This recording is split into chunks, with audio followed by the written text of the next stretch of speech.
01 Ամանորի գիշերն Ալավերդու լուսեցներն աշխատավայրում են անցկացրել, բարեբախտաբար կանչեր չեն ունեցել ու կարողացել են նոր տարին աշխատավայրում նշել, թեկուզ առանց ալկոհոլի։ Հիմնական լարվածությունը այդ անվադողերի այրման հետ կապված, որ միշտ անհանգիստ ենք լինում, այսինքն այն առումով, որ հնարավոր է տարածվի դեպի ինչ-որ շինություններ, բայց նորմալ անցել։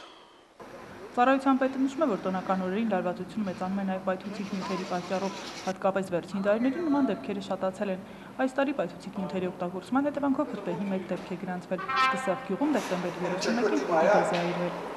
Կուտակված խոտ է այրվել, հենց իրանց անչափահաս երեխան ուղղակի այդ պայթուցիկ կոչվածը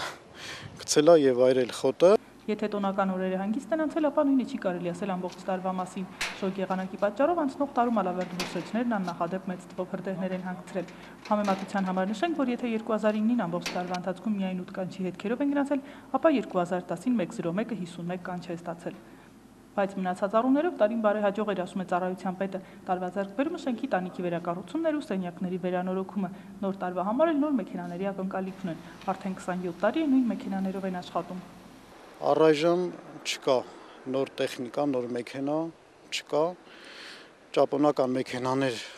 2010-ին բերվեցին 28 հատ թվով մեքենա, բոլորը Երևանի ուղղակի մայրաքաղաքի համար են բերվել, ուղղակի խոսակցություն կա, որ հաջորդ ծրագրով պետք է մարզերին տրամադրեն, բայց չեմ կարող ասել այս թվին իրականություն կլինի, թե ոչ։ Նատալիա Հուսյան, Արմեն Հովսեփյան, լուրեր։